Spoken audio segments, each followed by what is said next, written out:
Hey, good evening, everyone. I call the regular City of Prescott Planning Commission to order.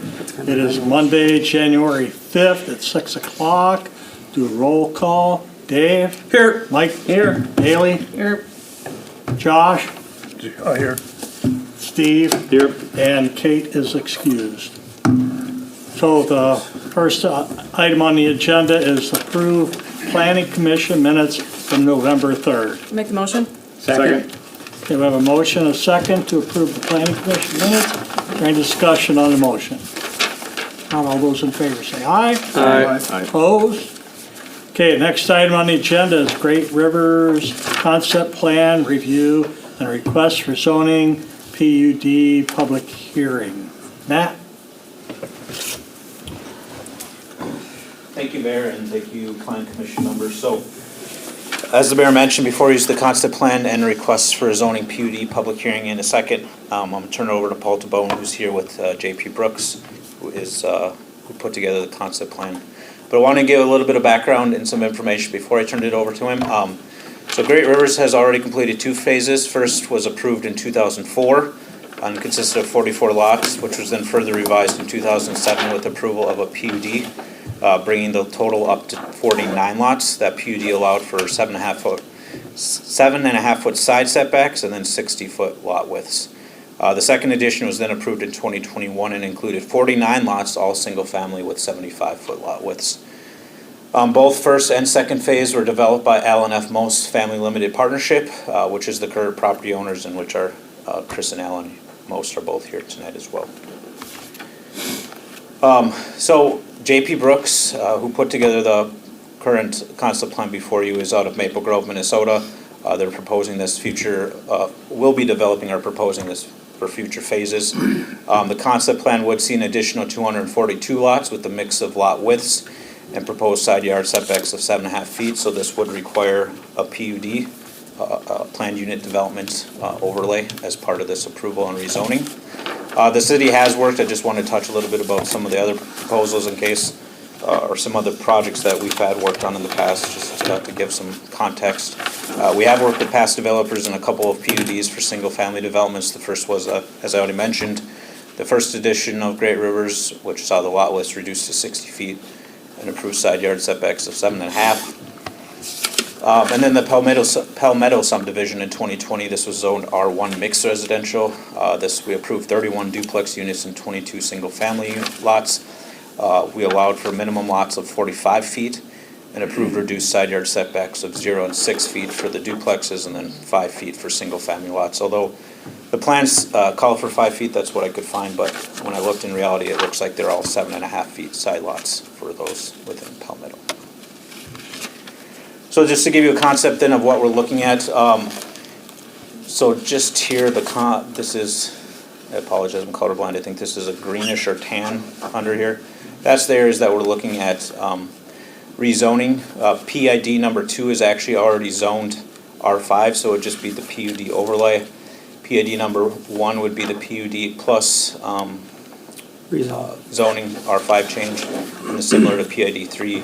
And then there would be a sliver of this number 4 that would also need to be rezoned and have the PUD. And just for reference, when we say PUD, PUD itself isn't a zoning district. You still have the underlying zoning district of R5, which were being proposed, and then the overlay goes on top of that, which basically signifies that there are some give and takes in terms of changes within the zoning that you allow as part of that R5 PUD approval. So as we move forward, some utilities and infrastructure that are required. Trail connectivity, the concept plan does not currently include the required Coulee River Trails integration as outlined in the city's comprehensive outdoor recreation plan. Trail connections would need to be addressed as part of the preliminary plat approval and included as a condition of any PUD approval. Utilities, water main consideration of looping water service along 570th Street to connect Seawing Drive from west to east. Sanitary, we currently don't have topographic data, so that would need to still be provided and looked at in terms of if a lift station would be required or not. Stormwater pond design will depend on soil conditions as we get further along. Must incorporate runoff rate control, water quality treatment, and infiltration where feasible. And then sidewalk connections, additional discussion is really needed regarding sidewalk placement throughout the development. While some sidewalks may terminate as a result of putting them in future phases, it does allow the city to facilitate future connections within the city. And additionally, sidewalk and recreational connectivity was a significant theme in the feedback we received during the comprehensive plan survey that we just did. And staff are recommending that we get Plan Commission's feedback tonight as we work with the developer, so they know what the expectations are as part of this PUD. So with that, I'll turn it over to Paul Tabone with JP Brooks and JPP Land.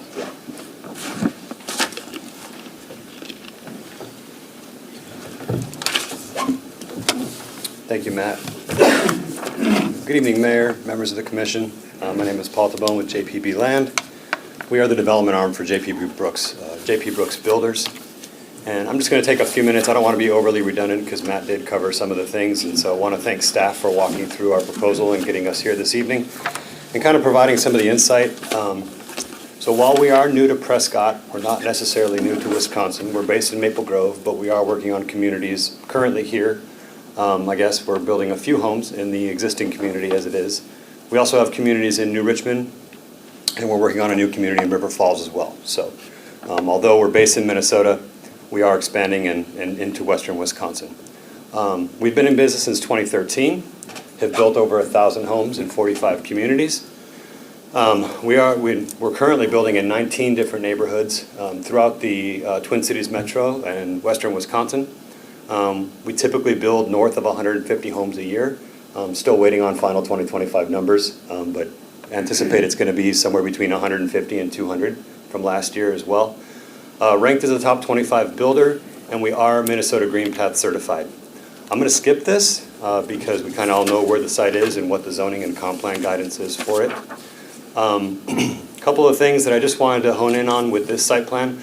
The bulk of it is 65-foot wide lots. That's pretty common in today's marketplace, 7.5 side setbacks. But what we're trying to do here is go from 55 to 65 to 75. And with each one of those lot sizes, you have a different size pad. And so what that does is it sets up the community to allow for different types of housing. So you have a 40-foot product, a 50-foot product, and a 60-foot product as the lots kind of work through the neighborhood. We located some of the larger lots, the 75-foot wide home sites on the western side of the community. And that's because we wanted to have a transition zone relative to the homes that are already there. I think those homes were approved under the previous zoning district. And so given that this is a PUD, the lots that we're proposing are a little bit more differentiated in size. All lots are 125 feet deep, and the average minimum lot square footage is around 8,000 square feet or just over 8,100 square feet. Setbacks are pretty straightforward, 25 in the front, 25 in the rear, and 7.5 on the sides. We are requesting 20 feet on corners. I think the code is 25.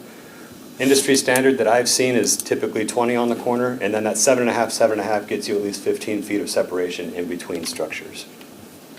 And we are at a net density of about 3.2 units to the acre. Again, that's pretty common in the market that we see as well for comp plan guidance. About 3 to the acre is kind of where all single-family projects come in. So we are working on some of the engineering. We haven't really gotten that far because we wanted to kind of get the city's input tonight. But we would extend Northern Lights Drive, the extension of Mark Twain, and we would also work on the extension looping of Sea Wing Boulevard down to 570th. We do have a sidewalk internal network proposed, and I do have a slide on that I'll get to in a minute here. And then we would look to extend the utilities with sewer and water, kind of what staff had discussed in the previous presentation.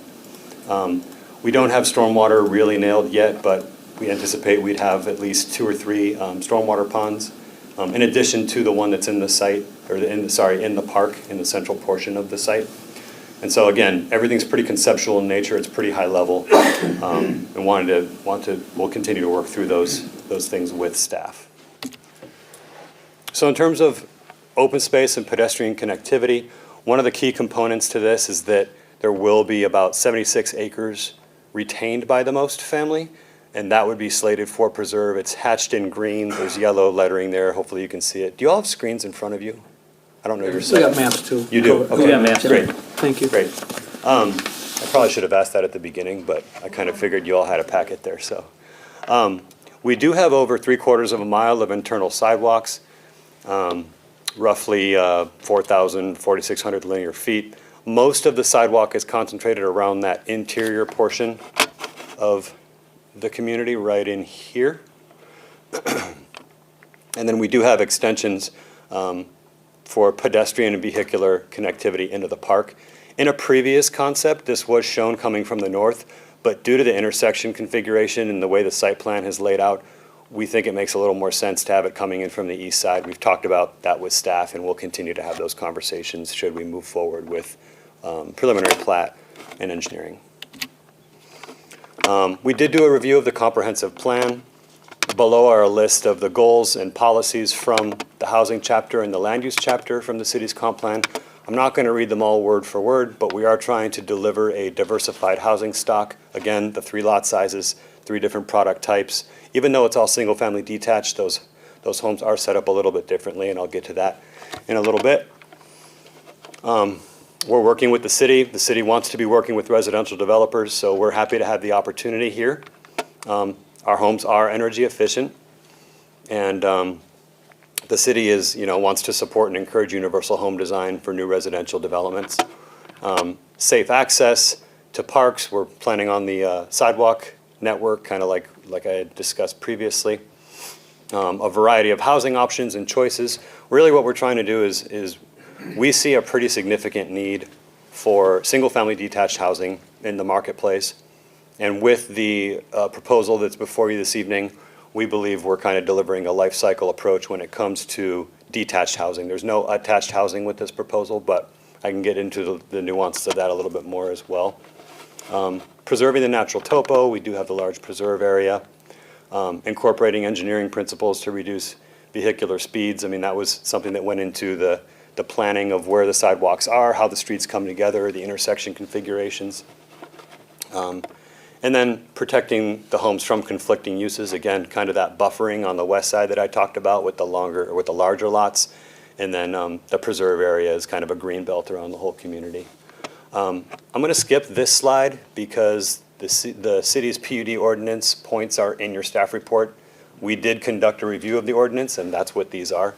But I did want to touch on some additional benefits. So it's 242 new housing units. I did see in the comp plan that I think the comp plan identified up to 400 or several hundred new housing units to be added per city demand between now and 2040.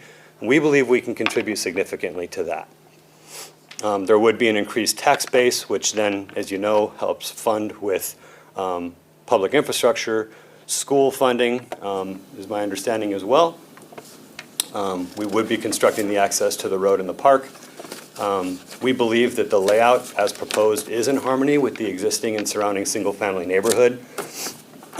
Wider single-family lots on the western side and then transitioning into the more narrow lots as you move east. Trying to reflect the local housing market. It's been challenging. I mean, I'm not going to lie. The housing market's been interesting the last year to 2 years, but we believe that with this mix of product and with the configurations on the homes that I'm going to show you in a minute, we'll be able to accurately kind of enter the market and hopefully deliver something that is very desirable to today's buyer. We do have an enhanced architecture and quality material standard, and we have an internal monotony code, or anti-monotony code, I should say, to ensure that no 2 houses look identical and that we're creating a streetscape that still has some uniformity, but is also pleasing to the eye and isn't obnoxious or too uniform in that regard. This is a quick comparison table that identifies the R5 base zoning and then our PUD proposal. I've bolded the areas where there's some deviations. They're not egregious, but they are a little bit different. So, our lot sizes range from 6,800 on the small side to almost 10,000 square feet. Our average lot size, like I said, is just about 80, on average 8,100, kind of right in the middle. So pushing closer to 10,000, certainly not on the downside of that range. A couple of things that I would like to note is our PUD proposal actually exceeds some of the city's minimums. The minimum dwelling unit depth in the R5 base zoning is 22 feet. We're coming in at proposing a minimum of 40 feet wide on the home. These are pretty similar here. This is comparable, a little bit less, but again, trying to hit that 15 feet of separation that is pretty common in the marketplace. A lot of buyers, what they want is, they want their garage space, they want a front yard, and then they want a little bit of outdoor living in the rear. They kind of use the sides as more of a pass-through. So the side setbacks are not something that is highly regarded by today's buyers. It was maybe 20 years ago, and I've kind of seen that through the years. We all kind of have. You're almost taking the home that was built when it was super wide and turning it. And so you're kind of, reusing that space, and it allows you to use the infrastructure and build the street a little bit more efficiently. And then the last thing, a couple things I wanted to touch on are the minimum dwelling unit size is 575 square feet in the R5. Our units are coming in right around 1,300 or so proposed on the minimum side, so we're exceeding that minimum. And again, that's pretty market driven as well. And then we understand that max impervious lot coverage is important. It's important in a lot of municipalities. Prescott is no exception. And so we've done some preliminary engineering, and again, we'll continue to have these conversations with staff, but we believe that our proposal will be meeting that minimum, and in some cases may even be a little bit over it, which I think is kind of good. So, or I guess under it. So a little bit more green space than maybe every single lot being maxed out all the time. This is a table that demonstrates our proposed house plans, and I'm going to give you the quick high level. As you can see, we have two-story product, we have villa product. Villa products are a single level living age targeted home. And so what that means is that typically there's no basement, it's a slab foundation. And it's age targeted toward empty nesters, retirees, and so you have everything on the main floor. You have your kitchen, your living space, and your owner's suite or bedroom, so that they can avoid having to deal with stairs as they get up in age. That's been a popular kind of transition in the market the last, say, 5 to 10 years. We do have split entry product, ramblers, just a flat lot, could be a full basement, could also be a slab, and then your traditional two-story homes. And so just the quick notes here, that the floor plans come in 2-car, 3-car, and 4-car configurations with slab on grade, split level, lookout, walkout, and full basement type. So there's a lot of options, there's a lot of configurations, really trying to maximize the opportunity for choices as we deliver this project and build it out over the next few years. The homes do include 2 to 6 bedrooms, 2 to 5 baths, and they range, like I said, on the low end, 1,300. Some of them are pushing 5,000 square feet. So if someone's looking for like a 4-car, 5,000 square foot home and they really want a larger home on a larger lot, we can accommodate that. If there's a young family or young professional that's coming in for the first time and they want to just get started and Prescott is where they want to be, we can accommodate that. And then kind of everything in between. Do you have any ballpark pricing on these? Sorry, what? Like any ballpark pricing you guys are gonna be shooting for? The one specifically I'm interested in is the 55 minimum width lot. Sure. We are still exploring pricing a little bit. Okay. Pricing would be comparable to like starting, it'd be comparable to where we are currently, which I Okay. think is in the high 3s to low 4s. Okay. But we're still kind of looking at what that looks like, and we really haven't pegged the development costs yet either with the Okay. stormwater and the pipe extensions Yeah. and the grading, and there's bedrock here, like we're kind of doing our due diligence. So that's being explored. I don't want to like put it out there and then Yeah. in 6 months, it's like, well, When we you get to changed roads, because, Then you get to doing roads, and then the price really starts jumping. yeah. So, Yeah. So that's kind of where we're thinking though, is Okay. that 400, give or take a bit. The floor plans are subject to market conditions. We're always changing our floor plans. We're always adding, we're removing. There's, different basement configurations. We could remove a floor plan, add a floor plan, come up with a new floor plan. There's something that's always kind of evolving. The market never sits still, so neither do we. This is a quick slide that I just want to highlight. The theme of this is that a lot of the things that we put on our homes are standard. There are many builders out there that will kind of have their base elevation, base model, and then they'll charge extra as, for some of those things, such as front porches with LP pillars and stone bases. That's stone. Sometimes they'll charge extra for that. Window wrap is another one. A lot of times the windows will just have the vinyl framing all the way around. We'll wrap it in LP. LP is like a wood composite. So you can see kind of the list of things that we include as standard in our elevations. And you're welcome to look at any of these on our jpbrooks.com website. And if any city officials ever wanted to walk any of our models or communities, I'm happy to facilitate that and set that up as well. So now I'll just get into a couple of examples. This is our Stonewood plan. I'm not going to call all of these out, but as you can see, this is one of our larger plans. It tops out at about 3,700 square feet. A couple of interior photos. We actually did win an award for this one a couple years ago, so that was kind of fun. But 3 to 5 bedrooms. So Rambler, again, Ramblers can be slabs, they could be full basements. It kind of just, it's a flat lot, basically, is how that works. 2 to 4 beds, 2 to 3 baths, typical square footage, and multiple stalls on the garage. I think one of these, it's this one here. I just want to draw your eye to, we show the 2-car and the 3-car configuration, so those options are available. I don't think it's this one, but with some of these, we do have 4-car options as well. So you could add a 4th stall. Maybe somebody wants to add a shop, or if you have a lot of cars, like whatever that may be, toys, you know, the boat. There's a lot of people in this area that have jet skis or sleds, you know, that go snowmobiling in the winter. And so we've seen that. We've tried to accommodate as best we can through that. So here's an example of our multi-level or split-level floor plans. These would include a 4-foot basement. They're not the typical full basement that you see that's like 8 or 9 feet underground. It's a split, so you walk in and then you go up or down. But it's reconfigured a bit so that the entry is a little bit more spacious than your typical split, where you kind of walk in and then you got to make a choice real quick whether you want to go up or down. Again, another example of our multi or splits. The villas, these are the age-targeted ones, so 2 or 3 cars, 2 baths, 2 to 3 beds, and pretty spacious as far as an empty nester or age-targeted product is, you know, 1,900 to 2,000 square feet.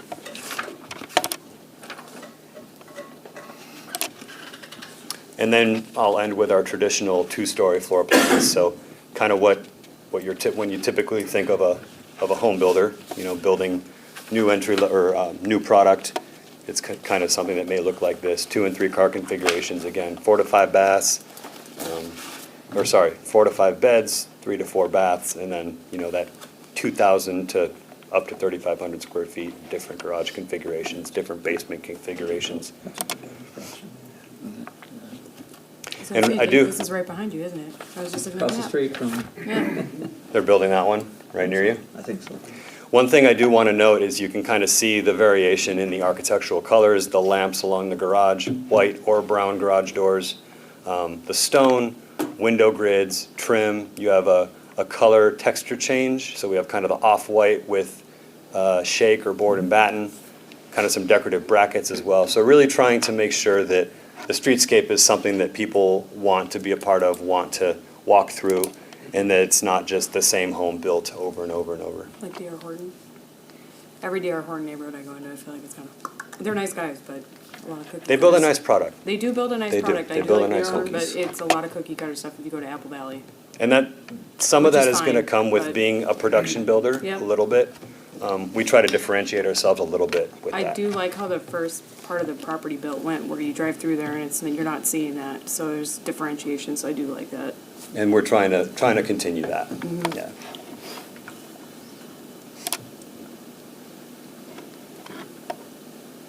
So I think we're kind of toward the end of the 2-story floor plan examples, and I guess one of the things that I want to kind of put on record is we understand that the city wants to know what's going to be built with the PUD, but given the fact that we have to pivot quite a bit, we would look to have this approved as, you know, the examples, but then as long as like a floor plan comes in, if we add it, or if we change a plan, that it can be administratively reviewed and approved to make sure that it's in conformance or meets the intent of the PUD. We can work those details out, but that's typically how I've seen that handled, as long as it's something that meets the spirit of the neighborhood. So in summary, that's kind of our vision. One thing you're getting with us is that we are the developer and the builder. Very rarely are we going to develop the lots and sell them to another builder, because our business model is such that we want to build the homes ourselves. We want to have that continuity from beginning to end. At any given time, I can walk into our owner's office and ask him a question, pick his brain, get direction, and all decisions are made right here. I don't have to wait for emails or phone calls from maybe somebody out of state, maybe somebody down south. So I think there's some good structure in having everything here. We'll provide differentiated housing, and we want to create a standard of excellence and continue to move forward and further the development of the neighborhood. We do anticipate starting development work in spring of '26, and are excited to work with the city. And at this point, I'd stand for any questions and answer any, or kind of address any concerns you might have. So are you coming back then with floor plans then, is what we're saying, before you guys start, because you're starting in spring of this year? So I can't speak to the process here yet. What we Yeah. would typically do is we would incorporate those samples and floor plans with the building permit. But the idea is that these are the types of elevations that we would want to be approved as we move forward. Does the city typically require floor plans or architectural drawings at PUD stage? No. Usually just concept stuff is what I've seen at least. And in the concept plan now, what they showed, that's the footprint they gotta build in, within the footprint, is that correct?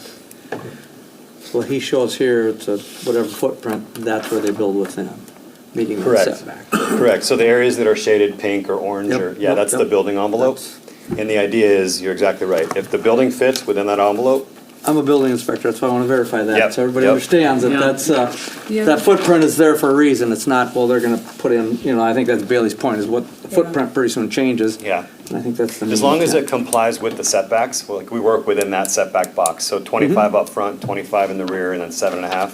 Anything that fits within that building envelope area is what we would look to stay within. I think the other thing is the swap plan is, that's gonna be how are we gonna manage the water, basically? Water, Yeah.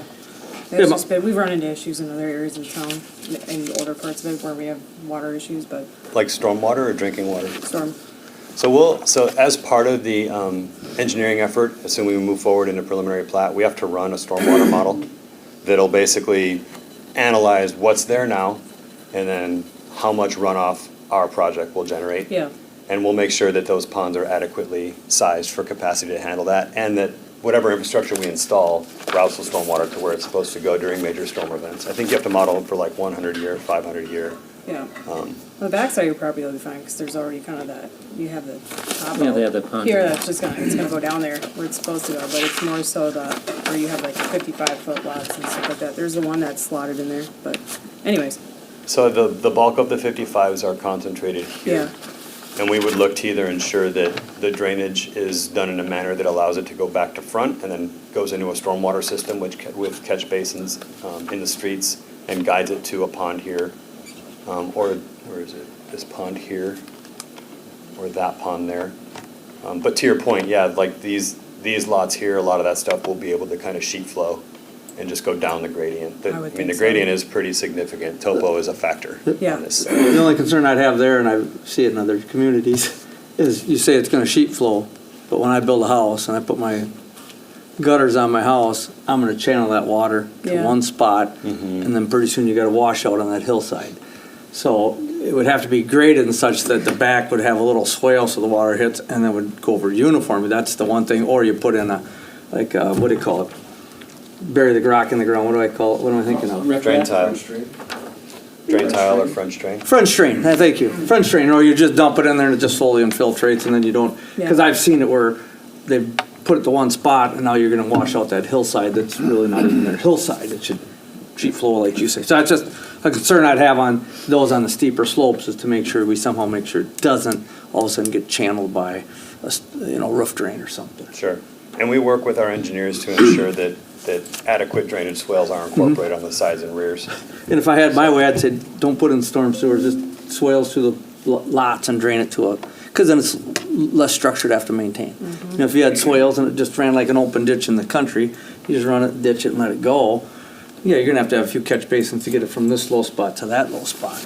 But I'd like to see it where it's just. Never get maintained, they're always good. Right, Yeah, but so- the storm sewers, Ever. that's something we have to maintain. Yeah, no. They're plugged, you gotta That's- clean them so out. that's why I Looking like though. that idea. Yeah, it Because is. I know the builders not put a silt fence in like they should, and pretty soon there's mud in the storm Especially sewers, and that's, on the and I'll pick on you guys, Yeah. because I see it all, every day, I don't care That's what. what my building inspector got me on all the time. Oh, yeah, you So, His building. so my thought is if you could do swales, open swales, that would, to me, I don't know what the city's opinion is, but, and I don't know what our ordinance says, but I just wouldn't see it, because a lot of this, if it's fairly flat, could you just have a swale and some of the water will sit in my front yard for a day and then soak in.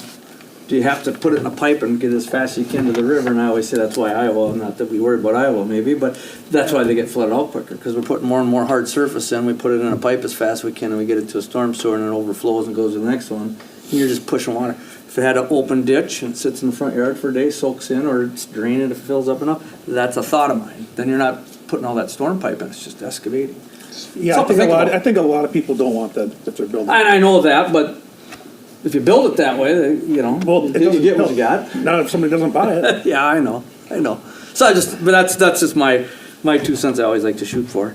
And and again, as far as the staff's, you know, Cooley River Trail connection and sidewalks, I was on the sidewalk committee way back when. Water pressure is one question I have. And right now, I live in the subdivision, not that it's all about me, but I notice the water pressure isn't as strong as in where I used to live in town, which is probably the central old part of town. The pressure was higher. So that would be my concern. I know you talk about looping the water, but with that many more homes, will that booster pump down by the shop build enough pressure in the subdivision? And you gotta care about that as much as I do, because Sure. your homes can't be trickling water out either. And Are that's we part still of, talking about a well up in that area too? Mayor? That was a thought, just because of the nitrates and the But a PFAS. well doesn't do you any good unless you have a tower. Because, eventually well two will have to be terminated.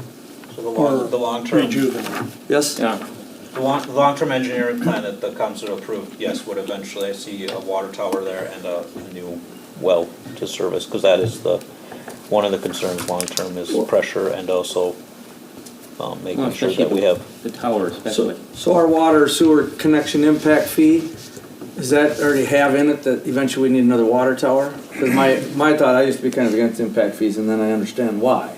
You know, we all live here in town now and we got enough water pressure.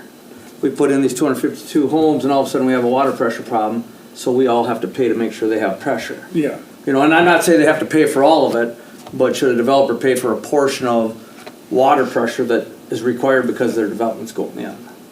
That's just a thought on my end. Just like the other thing I have here, water pressure is one, the other thing is turn lanes. Yep. Right now in Hollister, there's no plans for turn lanes, and should we have turn lanes? Because, pretty soon you have how many people coming out of that subdivision and turning, should we require the turn lanes? A fund for it. On Hollister, and Future is that turn part of this? And again, part of this I would say though is it's for this development, but guess what, across the street they're gonna need them too. So do they pay a portion saying, well, your side is this much, this side's gonna be that much, and the city pays its portion and they pay their portion for turn lanes? That's just, and I don't know what our ordinance says, that's why I'd say staff, again, what does our ordinance say? Does it require, just like our ordinance says that there should be a sidewalk on both sides of every street, I don't totally agree with that either. But yet our plan, when we did a survey, everybody wants sidewalks everywhere. They like to be able to make loops and walk through town and have a sidewalk. And I know Lynn and Al always said, well, geez, the sidewalk's going to nowhere. Well, it's got to start somewhere. And yes, it will deadhead. But hopefully the city puts it in a plan. Maybe we put in, 500 feet of sidewalk every year and start connecting what we have. Because people are calling for that.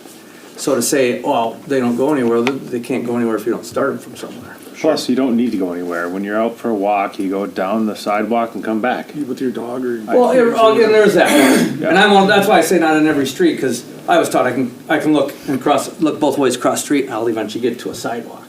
But I think we should have enough to make loops and so forth. So those are my couple, the turn lanes, sidewalks, and then I think water pressure. I think the water pressure is one of the main ones though. Just part of this, and and you're looking for input, Paul, so that's kind of my thought, and Sure. I would tell staff that too, but I'm gonna bring it to the whole crew and say that are concerns that I think the city should have. and those are conversations that we can continue to have as we go forward. I mean, I don't have Yep. some of that information tonight. We're preliminary to the preliminary. Right, and At this point. the one thing I'd say is I know a parking lot, I believe the last phase of this subdivision was supposed to put a parking lot in that park and it was gonna have a gravel parking pad.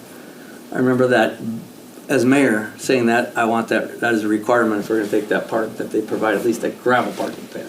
So we would need to have access from Well, when the and lot's into there. the access that they provide could be that access. I always thought it was gonna come off Hollister, but it does, like say, for safety's sake, it'd make more sense to come off where you have, and there should at least be a little parking area. Right in Because that's a problem. The school develops parks and they don't provide any parking, and then they're parking all over the streets and everywhere, and it's kind of a pain sometimes. So I remember that was in the last phase, that should have got done. And is there, and maybe Al remember, or Well, there's kinda- Al remembers, is there a little access road down at the start? Is there a trail down in that old phase there? On Right off Seawing, the- there is a connection point off Seawing Boulevard. that Yes, could you know, so maybe that should get marked and improved too. Again, if that's part of this phase or not, I don't, to me, it don't matter. You're talking way over here? No, it's right down Oh, here, in between here. these two lots. Okay, There's a yeah. little access path, and so people, if they wanna walk in from there, and then they could come out where the JP Brooks people are gonna bring their access. You got two accesses to the park now. Well, yeah, because they got the access up on the north side. Be way down, you can't see it, it's in the Oh, old. it's up here. Oh, it's like further down. It's got an access going into the park They area. do, but there's one down here from the old. Right, I agree Yeah, with so that. we got two access points. Right. I just wanna make sure that's noted, and we should somehow improve that, or at least mark it, so that everyone knows that's a trail coming through. FYI. I guess the only thing, based on your comments, I think they're valid. The one issue that we have with specifically turn lanes is, right now, if this goes through, we're only gonna have right of way on one half of the street. And so ideally, or maybe not ideally, but probably what's gonna happen is the majority of people are gonna be driving, taking lefts. So what you're gonna have to do is put bypass lanes if you really wanted to do a turn lane, and we won't have that right of way on the right side to do that, so it's gonna require greater Oh, I see. planning or I see what you're saying. discussions with Pierce County or Oak Grove Township to, And do we do that, or does the developer go and work that out? Because we want some of that. I mean, we could do it as a group, but, because they're eventually gonna need it, it's gonna be needed. I mean, in reality, I suppose that's half township, half, so, again, our ordinance in the township or the county ordinance, does it say if it's a main arterial collector street, or however they label them all, should it have a turn lane? the more other difficult is if you look at the township roads, none of them are actual dedicated right-of-ways, they're all just prescriptive easements that have been done, so the And property understand- lines go in this. And though it's gonna be a hurdle, is it a reason not to require it? That's what I would ask. Do we all just keep doing this? Because we all know that Pete Hennick was supposed to put that in back when he did it for Mary T's and that turn lane there. And yep, once you get to done and nobody paid attention, all of a sudden accidents probably could start happening. Luckily, we haven't had any on that intersection, or not as many as I know. But do you wait till there's a problem and then it's the city paying for it instead of the impact of the developer that helps pay for it? Not saying they pay for all of it, but helps pay for it. That's just my thought, my question. I don't know if Paul or you or someone wants to check with the township, the county, and say, hey, what's the requirement to check the ordinance? Is this a collector street? Does the collector require turn lanes after so many houses, developments? That's just me. It's a safety issue. Yeah, and how much help are you thinking? For what? Well, and that's where we'd have to ask Yeah. Russ or our engineering firm to say, this is how much is this affecting? There's 500 houses on this side and 200 on that side. Will they pay, 2/7? They pay 5/7 of the cost of doing turning. I don't know. I'm not an expert on that, but because again, on the south side of that road, when that development goes in, that's going to be a lot of traffic coming in that one little 2-lane road if there's no turn lanes on there. It's busy. Well, it will be anyway. When this down here gets going. Right, that's what I mean. Yeah. So you'd want to start planning turn lanes now. Maybe they don't get put in. Maybe you guys give $200 or 200,000. Say when the time comes, we've got the money to help pay for that. They paid their portion. The city's going to pay a portion, and the other developer pays somewhat of a portion. I don't know what the answer is there. I just want to be sure that we don't be short-sighted and pretty soon we got accidents right now. Well, we better get the turn lanes in. Who's going to pay for it? Us taxpayers. Yeah. So. I didn't realize we didn't have a turn lane on Hollister. I'm pulling it up right now on the map. Yeah. So I just, Paul, you're asking my opinion, and Matt, maybe it has to do some checking on it, but that's something I would be concerned with. That's part of the reason why I'm here. Yep, and I figured that, and I know that's your Listen to what you intent. have to say, address your concerns, and take Yep. notes, and try to incorporate it as best we can. Those are my 2 cents. It was a long 2 cents. Sorry, Rob. That's all right. You're on the clock. Can we talk for a minute about lot size, lot width? A quarter acre lot is, like 10,000 square feet. And, I wasn't involved in the PUDs of previous approvals of any development, but it seems like the idea of a 55-foot wide lot is super small. It seems really small. That's like less than a third of an acre, isn't it? Yes and no. Well, it is. Less than a quarter acre. It's less than a quarter. Less than a quarter acre is what I meant to say. Yeah. But we all know that some people, I don't really want much of a yard. I don't want much I love the maintenance. idea of a mix, for sure. Right. But that's a lot of tiny lots. And again, a municipality I know about, they'll have them, it's twin homes, so there's a 0 lot line, and they're 45 feet. And then that municipality is 5 foot from the side yard to the building. It's like, geez, hand the toilet paper to the neighbor when they need some, because you're that close.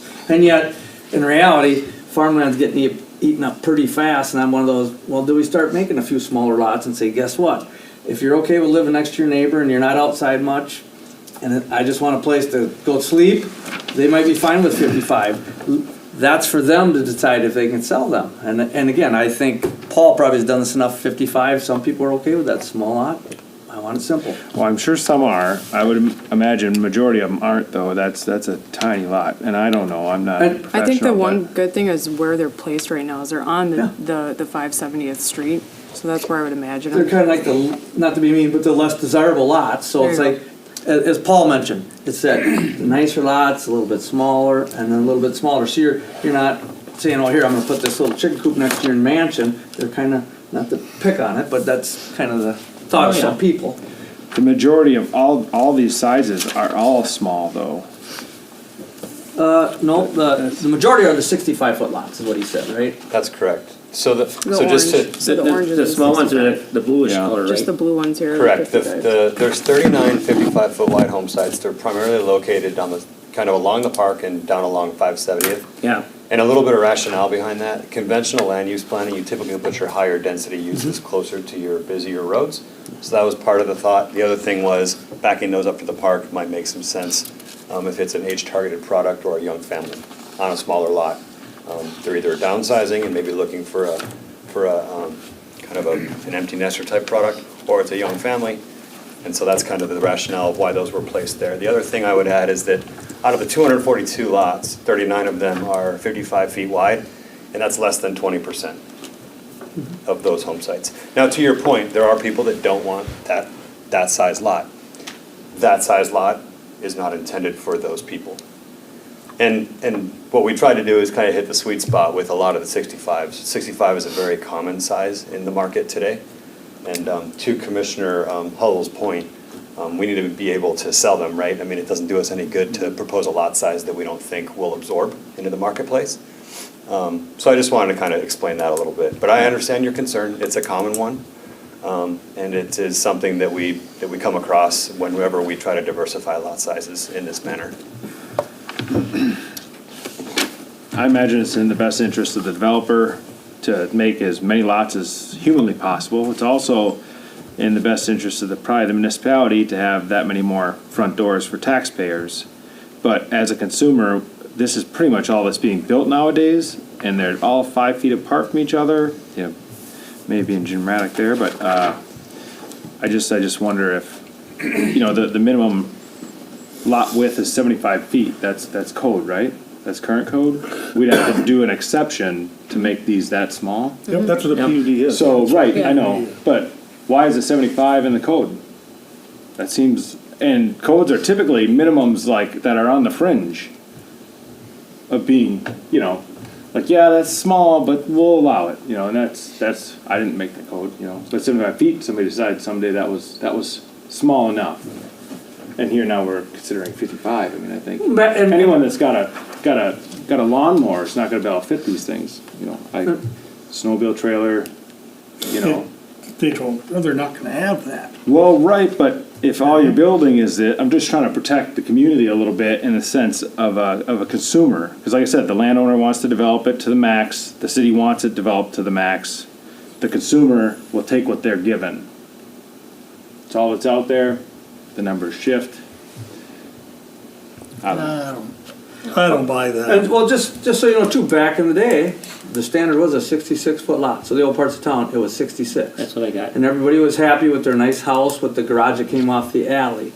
Then all of a sudden people, oh, I want a bigger home because I can afford a lot more. So they said, let's change the ordinance to 75. Yeah. So why did we go from 66 to 75? Because people said they wanted more space. Well, now the older crowd, which would be me, I'm okay if I'm a little bit tighter because I don't need as much space again. You know, so it's, you know, I agree, it's at 75, why do we want to go back down? But it was 66 before it went to 75. Now we're going back down to 65, now 55 is narrower yet, but is it nowadays, I don't know if even at what he said, 360, let's say 380,000 is hard to believe that's a starter home, but That's kind of why I was asking about the 55-foot lots, is what We'll the see come price point's spring gonna if that number even be. Yeah, works. yeah. I mean, that's pretty low. that's what he's gonna check, that's why he's asking. Well, see, my original, I'm way down, way off of downtown, my original lot is 60 wide, but I got a lot and a half. So I got some room to go, to actually do something. But, so they've been as small as 60. Yeah. So it's not that much different from 55. But you It's in the also wrong see- direction. Well, but you see what size houses are in that Matter of area. opinion. I would note that on the 55-foot wide home sites, if I go back to this table here, we do have two-story products that range, you see the green right there?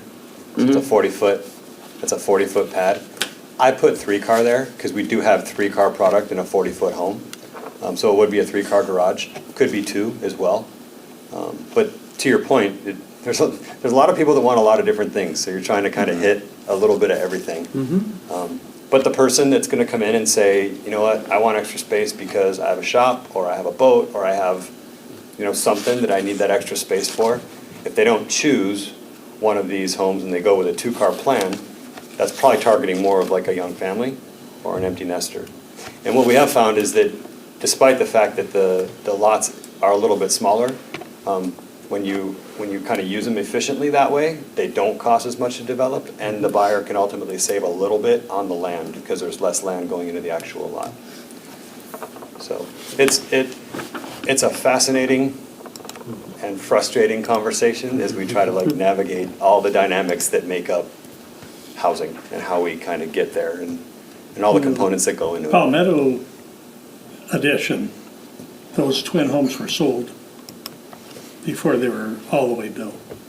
So, I mean, there's a demand for less space. I mean, if, you know, because they will go. And, you know, slab on grade, don't have to mow hardly any grass, don't have to shovel any snow.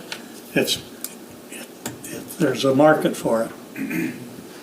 And we were doing them, we couldn't keep them. I mean, we were selling them before they were built, years before they were built. Yep. This is, you know. So, back and I understand Steve's concern, but again, I myself see it, I can't believe that they're making small, 10-foot between buildings and they're twin home lots and people are buying them. I just don't know where they're all coming from and buying Where them, were, but why were the? obviously Paul's Palmetto? done that. Palmetto, what were they again? The lot widths were 45 feet Yeah, per unit. it's not for everybody, I wouldn't do it. I mean, I'm not gonna go buy it, sorry, but like, I don't wanna be that close. And I that's wanna be okay. in I the just, middle at of the next nowhere. level, That's right? fine. Yeah, You you know, go next step up. Yeah. And that's the point, But is we're it's trying to about- address multiple. Yeah, but I can tell you Okay. right now, my parents, absolutely. I mean, my parents would absolutely buy it if it was slab on grade, because they're getting old, they don't wanna do stairs anymore. Yep. But they also still wanna have somewhat of a yard to do a little bit of gardening. Yep. That's it. So, it's not for everybody, but they do sell Yep. right now. Right. I think it looks good. And where they're placed right now, I think is appropriate, based on the plan. I think you have your larger lots that are more towards the inside, and then the really nice ones on the backside facing that hill down, so I don't have an issue with it right now. I'm good with just my couple concerns and I sent them Yeah. to Matt and Luke and they can share them with Paul. So what do you need, Matt? Approve the concept plan with the conditions we discussed or not? Still your spot. Matt's turn. You can get back. Okay, well, so I guess what we have, and this is what Dave sent me was, we're gonna look at turn lanes off 570th, parking lots for park, connect to Cooley River Trail, sidewalks, pressure, water pressure. I think some of those we already have answers to. The turn lanes obviously is gonna be a longer Yep. review of stuff, but I guess the next step is if, first we got your feedback. If there are other feedback or additions, changes, let us know. But if the plan commission approves the concept plan tonight, city council would consider it at their Monday, January 12th, as well as approving the public hearing. We'd submit a Class 2 notice and zoning application. We'd need from JP Brooks. We'd post the Class 2 notice on our website, Pierce County Journal, and the notice would be mailed to properties within 100 feet of the proposed development. Planning Commission would then hold a public hearing, the PUD rezoning on Monday, February 2nd. City Council would then consider the approval of the PUD rezoning on Monday, February 9th. And then if approved, developer would then move forward with bringing forward the preliminary plat and final plat at a later date. So that would be something that would be worked out after the fact. It sounds like probably sooner rather than later if everything is approved. And then city would work with the developer to finalize the development agreement prior to construction of public improvements. Whether that be with the preliminary plat or final plat, we would work with them if things continue to move forward. So basically we need to, if you want to move forward, if there's other conditions or items you want to address beforehand, let us know. But we need the 2 recommendations. So I'd motion approve, I like this concept plan. I'd motion Right. approve the concept plan with the concern, a couple concerns I said, I don't know if anybody else. I'll second it, and I agree with the comments made. Yeah. Okay, we have a motion and a second to approve the concept plan with the concerns. Is there any discussion on the motion? Just from staff's point of view, when we say sidewalks, are we wanting to see a sidewalk on every one side of the street everywhere, or just making sure there's a loop of a sidewalk when we can? Loop, correct, everybody? Loop.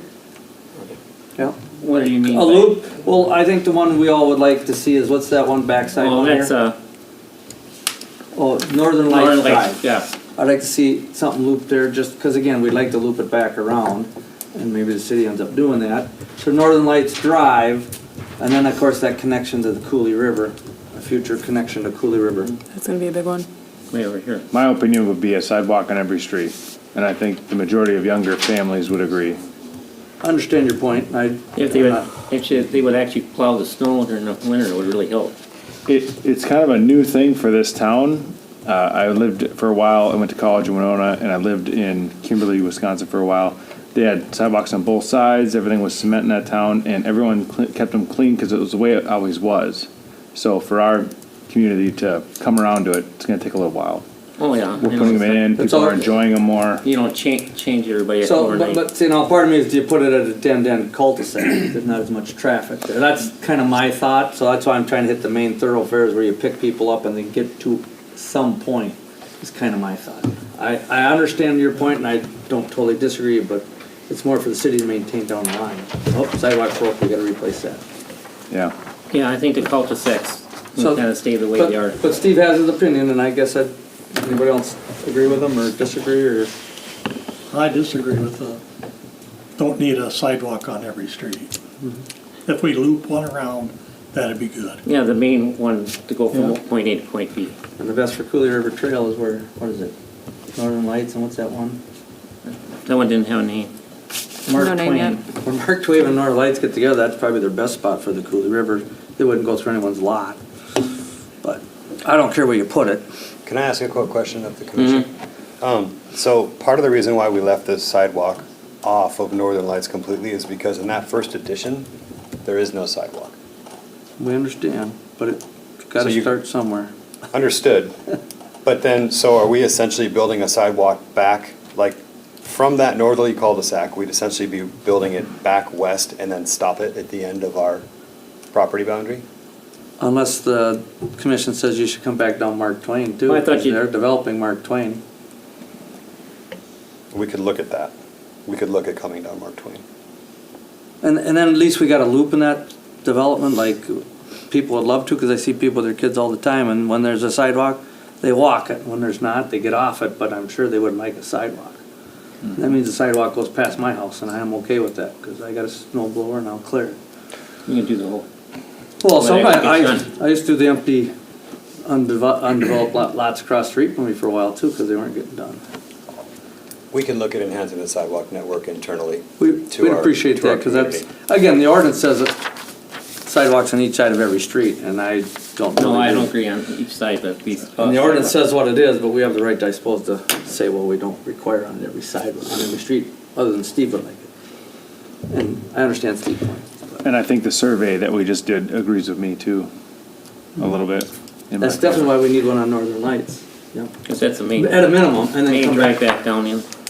Because, yeah, our master plan says it, and the survey we did says people want more trails, more sidewalks, plain and simple. And I would guess you as a developer probably get people that want trails in their developments, or? Pedestrian connectivity is a pretty important See, thing. so that's what we think too, so that's why, yes, we like Northern Lights, and I'd say bring it back down Mark Twain and make that complete loop. We can look at that. All right, thank you. So there's a motion and a second yet, right? Any other discussion, right? Sorry. Have it? Would you like to sit over here, Dave? You know me, So we have a motion and second. Is there any other discussion? I get antsy. Not all those in favor say aye. Aye. Opposed? Okay, motion carried. Now I Thank make a you. motion to set the public hearing for the rezoning and PUD Second? overlay for the parcel concept plan. Is that what you want next, right? Second? We have a motion and second to set the public hearing, rezoning PUD, and that's for February 3rd. Second? For a second. Any discussion on that motion? All those in favor say aye. Aye. Opposed? Okay, motion carried. Need any more motions? Okay. So then, let's see. Thank you, Paul.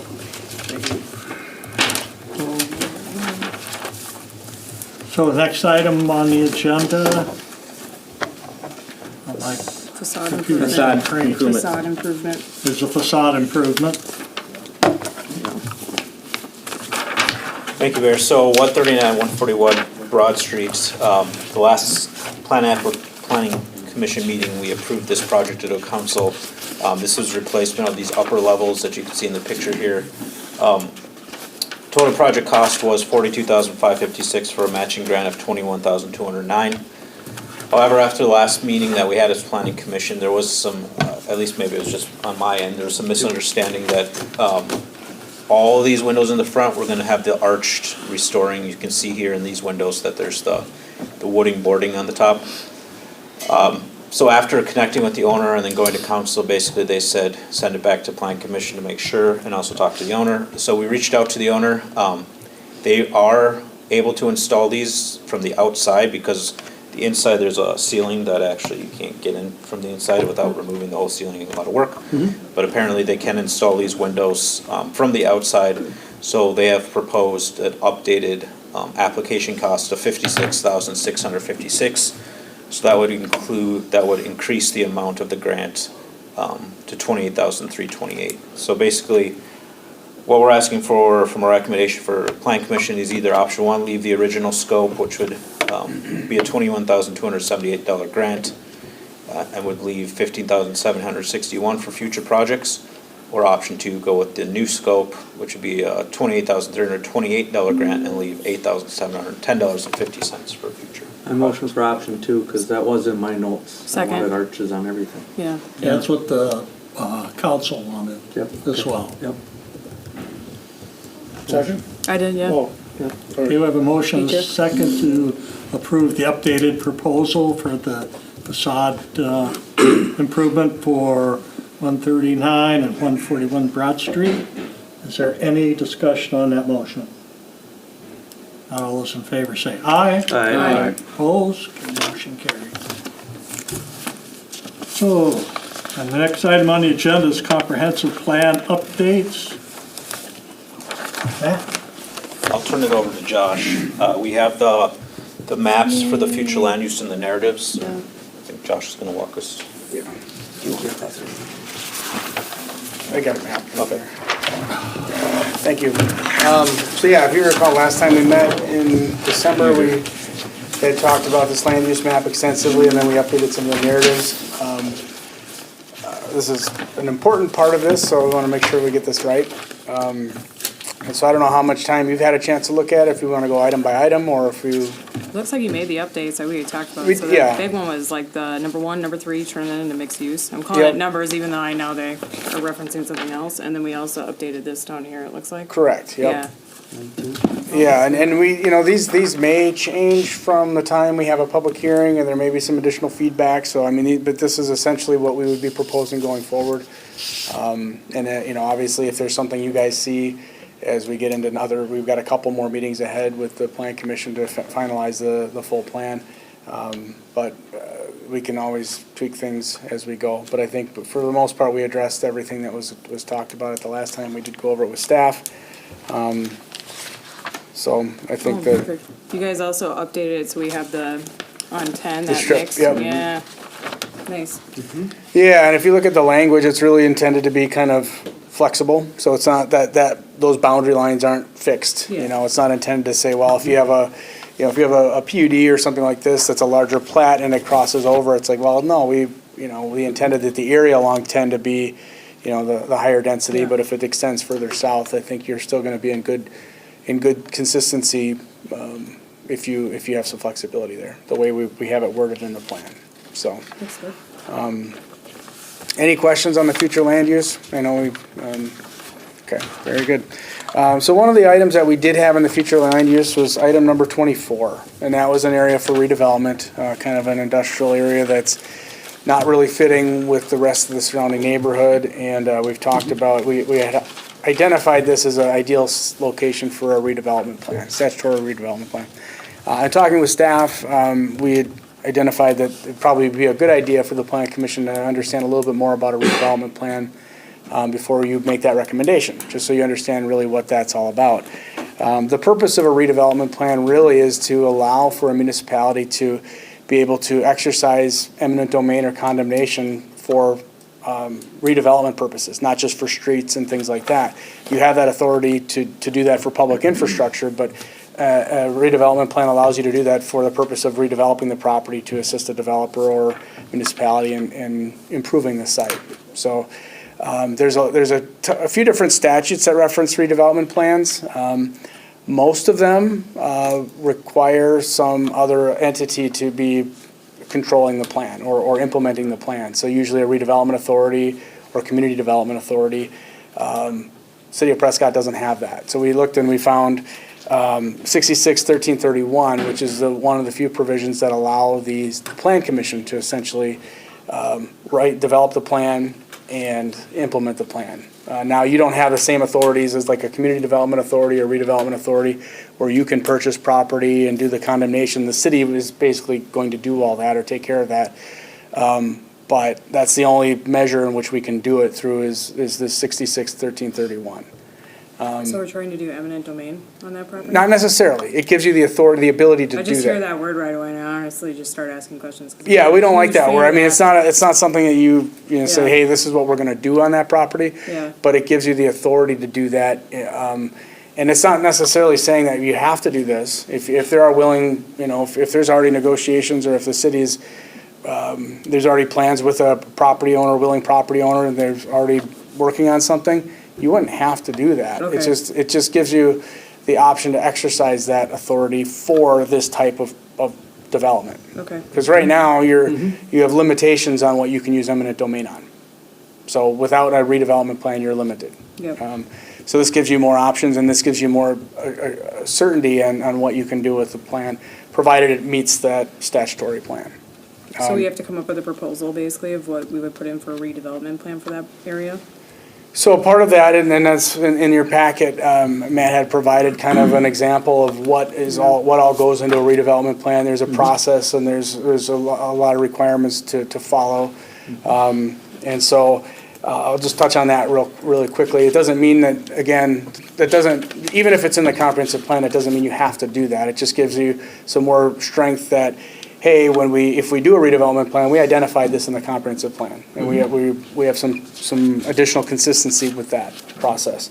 So basically, you would designate. So if you look at your packet, you would designate an area. So you identify it. Some redevelopment plans are hundreds of acres or dozens of acres if you have an old industrial site. Here we have like 3 smaller parcels, but they're still larger compared to the surrounding parcels. So you designate an area, it could be one property, it could go over across the streets and stuff. And then you develop a comprehensive general plan that the Plan Commission puts together.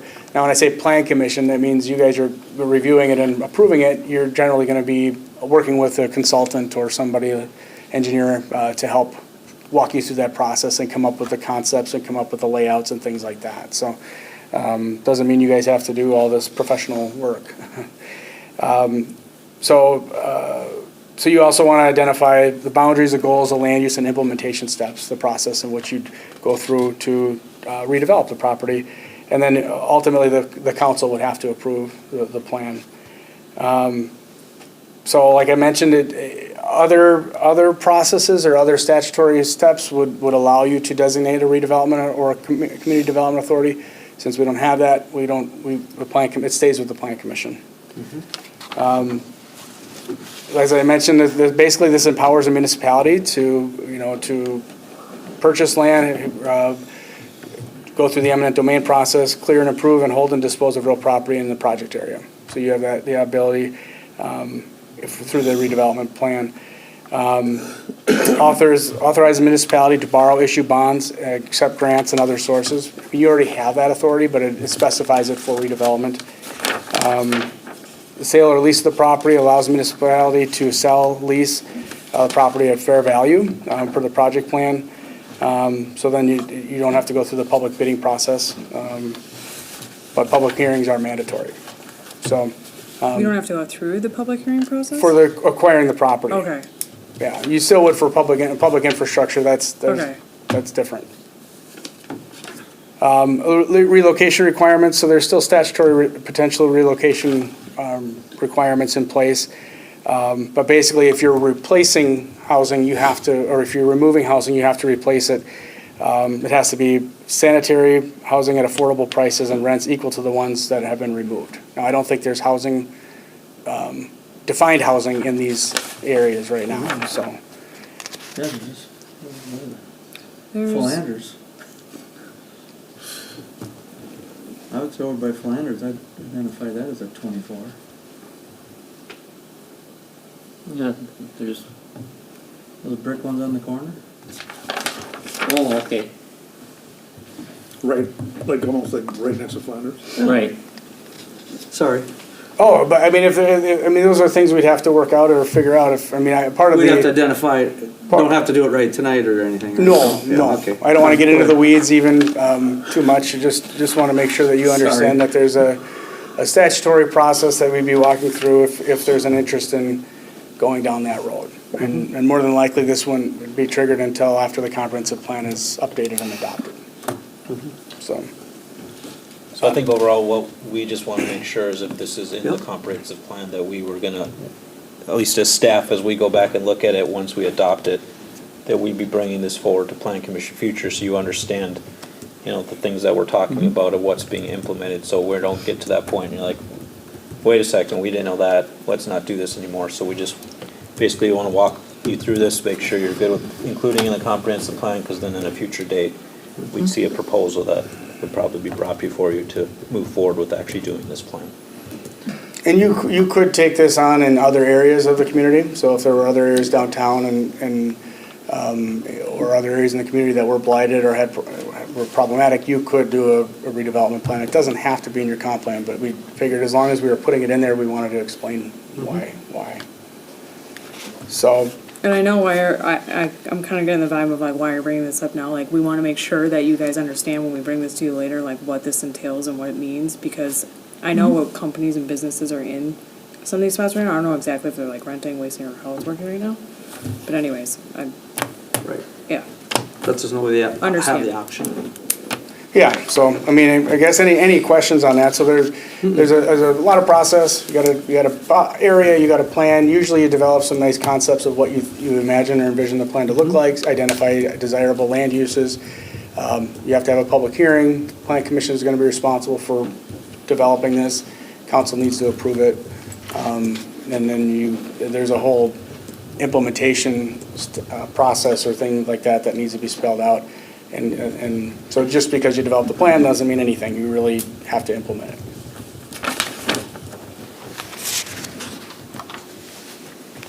Any other questions? Okay. Anything else you wanted me to touch on with that, Matt? Or is that- So nobody has, none of the commissioners have any concern with leaving this in the comprehensive That's a plan? good idea. I think we'll hear about it later, but I don't have an issue with it right now. Good idea to have the option. Yeah. Yeah. All right. So we've made those changes. The land use chapter we've already touched on. We have the intergovernmental cooperation chapter tonight, and then the next and last chapter is the implementation chapter. Once we get through that process, we will kind of go through any kind of final cleanup elements or aspects of the plan, and then we'll look to schedule a public hearing. The public hearing is a Class 1 30-day notice. I believe we do it with the Plan Commission. We can do it either or with the Plan Commission or Council. It makes sense to me to do it the Plan Commission. You guys have been doing all the heavy lifting on this and are more familiar with it. But ultimately, we probably would want to get guidance for sure from the council. The statute is open-ended on that. But, and I think that's it. I don't think we had a whole lot of other, I don't know if we do an open house or anything else like that planned, but we already did the survey, so we had public engagement. And we will be notifying certain entities of this going forward. When are we doing the notification to them? When are we doing that? Yeah, what's the timing of that? So you have to do it 30 days prior to the public hearing. Okay. So we haven't set that date yet, just depends on when we wrap up everything. As we know, we've been working on this about a year. It takes probably, ideally we could get it done in 12 months. We had some other things come up, and so we're still in a good timeline. But. Okay. So this chapter is intergovernmental cooperation. Really, it's just how does the city work with other agencies, entities, organizations, and things like that. There's a lot of things that are in place already. There are opportunities for additional intergovernmental cooperation. But the whole purpose for doing this is really for cost savings purposes. Sometimes you can share equipment or resources and things like that. For turn lanes? Turn lanes, so cost for infrastructure, address regional issues. So there's obviously, we talked about stormwater tonight. Sometimes stormwater comes from other municipalities, and how do you regulate that? The better you communicate with other agencies, the better, easier it is to identify issues that may be coming up. You reduce your chance for possible litigation, allowing for consistency, predictability, understanding and trust.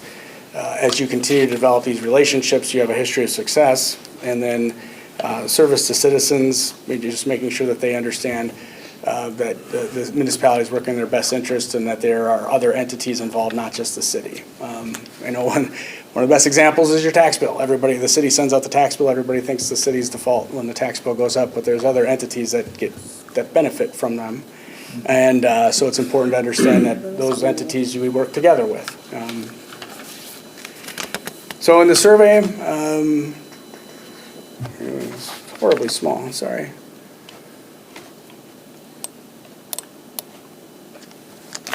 So it's always this survey questions on intergovernmental cooperation is always a challenge. People don't often understand what that even means, or what, they don't understand the agreements that are in place. But when asked if the city of Prescott works well with its neighbors, almost 45% agreed. 48% weren't sure, which was pretty understandable, and only about 8% disagreed, 7.8% disagreed, which is actually pretty good, I think. Respondents called for better cooperation between the city of Prescott, the towns of Clifton and Oak Grove, and the school district. There's also frustration over the removal of local ambulance services, and many support the return of Prescott-based EMS. Those are the results from the survey. Did you have anything to add on that? I was just going to add the comment at the bottom there. When we say many, that means many people left a comment, not necessarily all the people responded. But so if we had I think 140 responses. If only 10 people left a response, that's when we say many. So we're not talking about 144 people, many of them. We're talking about many of the people who then responded to that comment. Yeah, so it wasn't a multiple choice question, just people, that was noted comments, and maybe we could change many, because there are some, because I don't know how many, I don't know the count we did, but There was some, some I feel like we support. resolved that with Yeah. a lot of There work is that some you guys support. did. You and yeah, many does Mark, make it sound like a bunch of majority, so folks. I think that's a good catch, so. So the existing relationships, obviously we're part of Pierce County, adjacent with the township of Clifton Oak Grove in Minnesota. Whoops, what happened here? That was my fault. You got the county government, you got surrounding jurisdictions. We also have the Regional Plan Commission, so the Mississippi River Regional Plan Commission. I think we're the furthest north county of their area, and they do a good job. They provide a lot of demographic information and a great resource for the area. Obviously, the school district, and Wisconsin Department of Transportation, and Wisconsin Department of Natural Resources. That's not all of them. There are certainly other entities. These are the most common ones and the ones that we generally see the most often, have the most interaction with the city.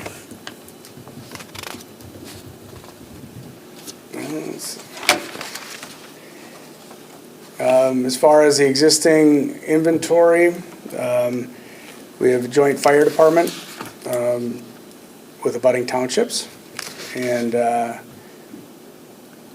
EMS, let's see here, Prescott EMS through River Falls, is that right? Mm-hmm. Yeah. With Alena. The Prescott Police Department, coordinated with other mutual aid agencies, agreements with State Patrol, Pierce County Sheriff's Department, Minnesota State Patrol, Dakota County, Washington County, City of Hastings, and City of Cottage Grove. As far as the school district, there's a school resource officer is supported by the city, is that correct? Yes. Is that how the phrase that's supported by the city? Public Works, so there's mutual aid agreements for water, sewer, and public works services with other nearby villages and cities. This agreement would allow, this agreement would allow for personnel or backup municipal water, sewer, and public works service equipment, personnel and other related resources in case secondary support when the emergency is beyond the capability of another party. So Prescott would support other municipalities and they would support the city. And then also there's a comprehensive fleet and special equipment inventory and efficiency study. They're working currently with them. Is that? Yes.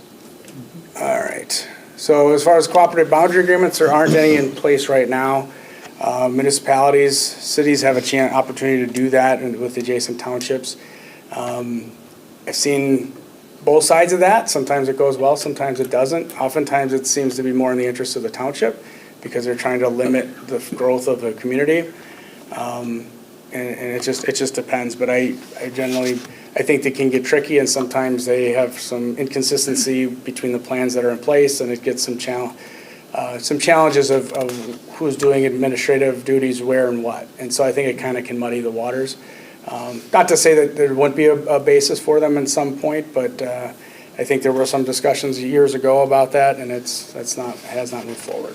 So there's River Falls has them, with the townships, and I think River Falls is with Troy, and then and sometimes that goes well, and sometimes it doesn't. So. What does that mean, cooperative boundary agreement? Like, so usually there's a couple different things that are involved in that, and so there's a boundary that's established that there are different elements of that. So sometimes there's a no conflict area, which basically means that the town will not object to anything done by the city in those areas. And then there's a joint planning area, and so those areas are identified with usually their own land use plan, and they spell out what types of uses would be expected and allowed and densities and things like that. And so those are, and then there's also the procedural thing, like reviewing certified survey maps. There's so instead of, you have your extraterritorial plat review area, in a joint boundary area, you can assign it to the Joint Plan Commission. So there's a separate plan commission that goes with that cooperative boundary plan. So I use cooperative boundary plan and joint boundary agreement kind of synonymously, but it does allow for some planning efforts and things like that. So I don't want to see that's all negative. I just see that it's often more in the interest of the town to have them, And having worked, administered them from the city's perspective, it just got to be more of a challenge administratively and figuring out who does what and saying, well, if they're doing it instead of the city, do they really have the city's best interest when you have a split joint plan commission that's made up of half the town, half the city? So, if there was ever interest, we certainly, can help facilitate that or provide guidance on that process. But, because if there's an effort, usually the costs are split between the two, and you develop, like I said, you get into developing your own kind of comprehensive plan or land use plan for that area. Whereas in this case, we've taken it upon ourselves to identify areas that the city expects to see and how we anticipate the preferred or future land use map to develop. We'll notify the town of the public hearing, but we're not working in concert with them. Could we? Sure. I mean, we certainly could, but we wouldn't have to do a whole cooperative boundary plan to do that. Existing and potential conflicts, I mean, there's always that potential conflict. Usually the biggest one we just talked about, the adjacent townships. As the municipality grows, that can have an impact on, how the towns feel, you're encroaching if you're gobbling up, if agricultural land is being lost or you're annexing a lot of land. Industrial land right up next to the township, those are always potential conflicts, and just the communication is important, in those instances. If you recall, a couple years ago when we did the bypass, route to the east side of the city, we did talk to the townships about that, and I don't know that everybody was happy with our route, but that's, it was still something that needed to be done. The road. What's that? So ultimately, communication kind of is the best, the most effective tool to try to address that. Memos of understanding, things like that are usually good things when you identify conflicts. How do we resolve that? Potential opportunities for intergovernmental cooperation. There's, like I said, land use planning, you could do that. You could, it's important to protect, and promote natural resources, so those obviously they don't really care about municipal boundary lines. Improving energy efficiencies and my list is different than yours. I'm trying to think of what. I like your list better. Stormwater management planning, multimodal transportation planning. So obviously we talked about sidewalks going nowhere. You want to make sure your trails go somewhere, and if sometimes they lead out to your township, you want to make sure that there's going to be a plan for a future connection. It may not exist right away, but as long as there's some future planning for that.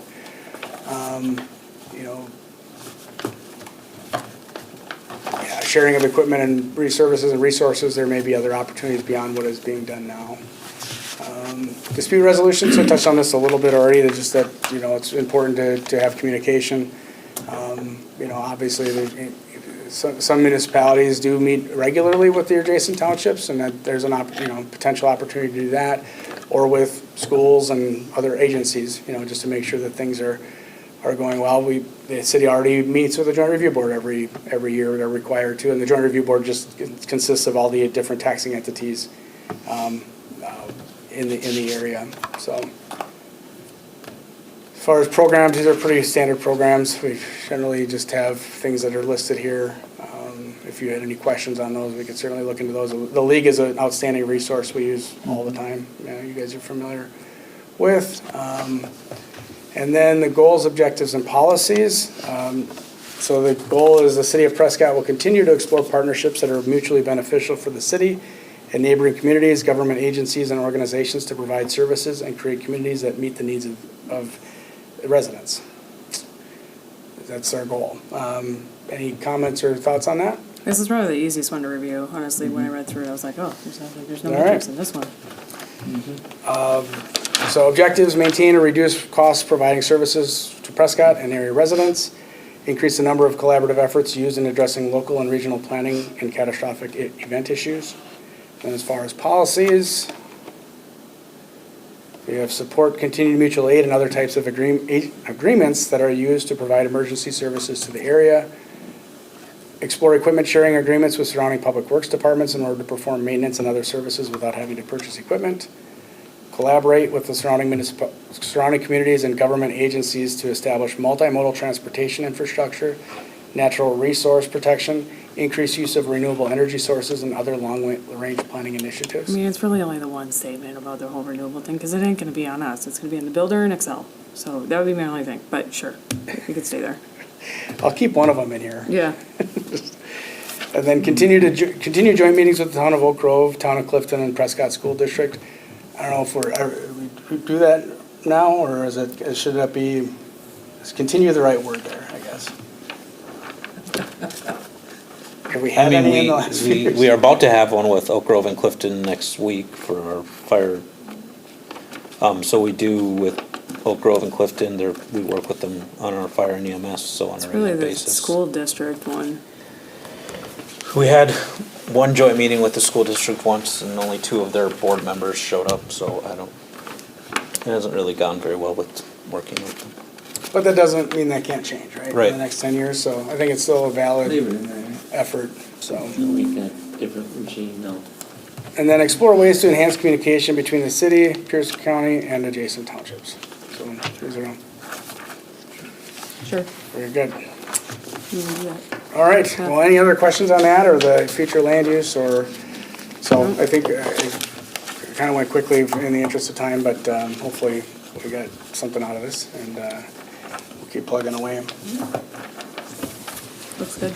All right, thank you. Thank you. Do we need a motion on it? No. No motion, right? Nope. Okay, other business, next meeting is Monday, February 2nd at 6 o'clock. Is there any other business? Motion to adjourn. Second. We have a motion, second to adjourn. All those in favor say aye. Aye. Opposed? Okay, we're adjourned. Big demons. Thanks, guys. Good discussion.